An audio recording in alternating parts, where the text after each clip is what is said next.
A dire warning on Capitol Hill. Live pictures there of a hearing where U.S. intelligence officials are telling members of Congress that al-Qaeda remains committed to striking America, and we can expect them to attempt an attack on the United States in the next 3 to 6 months.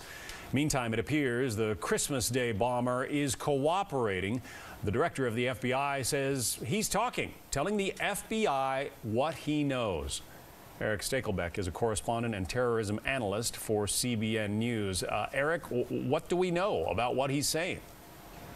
Well, look, John, this seems like very credible intelligence coming from Mr. Abdul-Muttalib. If you remember back in December when he was arrested, before he was unfortunately read his Miranda rights, he started singing like a bird, basically saying, look, there are many more like me in Yemen right now training to carry out similar missions. And we're hearing, John, not only that, some of the people training in Yemen may be female suicide bombers. Al-Qaeda is looking to stay one step ahead of intelligence officials. You're not necessarily looking for a woman in airport security, to say the least. So this seems like very credible intelligence. It shouldn't, I guess, surprise us that al-Qaeda wants to attack the United States. I mean, that's their reason for being, isn't it?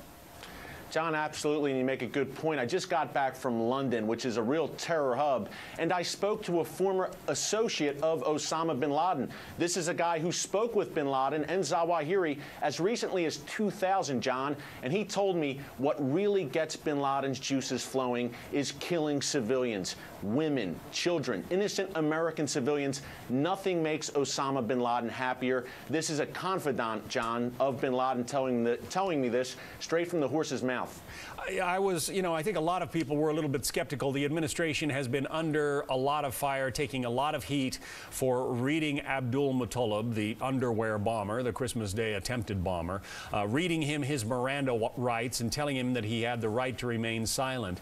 When that was reaching a fever pitch, all of a sudden comes word that, hey, even with his Miranda rights, he's been talking. Should we be skeptical about any of these claims? You know, I think we should. I mean, on one hand, he did give good intelligence before he was read those Miranda rights on Christmas Day. We do know that.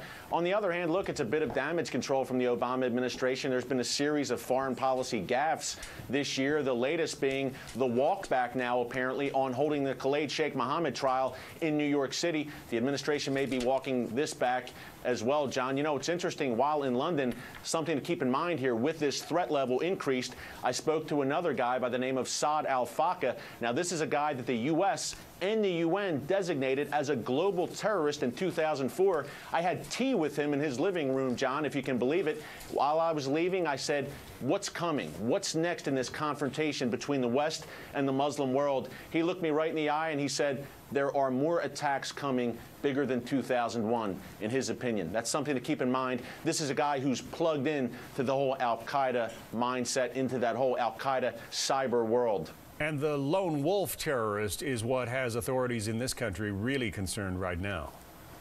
Absolutely. Self-starters. Look, in the year 2009, John, there were 10 terrorist plots on U.S. soil. Viewers might not really realize that. 10 terrorist plots on U.S. soil. 2 of them, of course, were successful, Fort Hood, and when a military recruiter was killed by a jihadist in Arkansas last spring.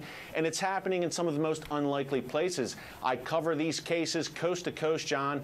Places like Decatur, Illinois. Rural areas, you have self-starters, guys who are getting radicalized online. They're not necessarily connected to al-Qaeda in Pakistan. They're born and raised here. They're getting online. They're becoming radicalized. They're becoming seduced by that al-Qaeda message. Eric Stakelbeck, a terrorism analyst at CBN News. Eric, thanks.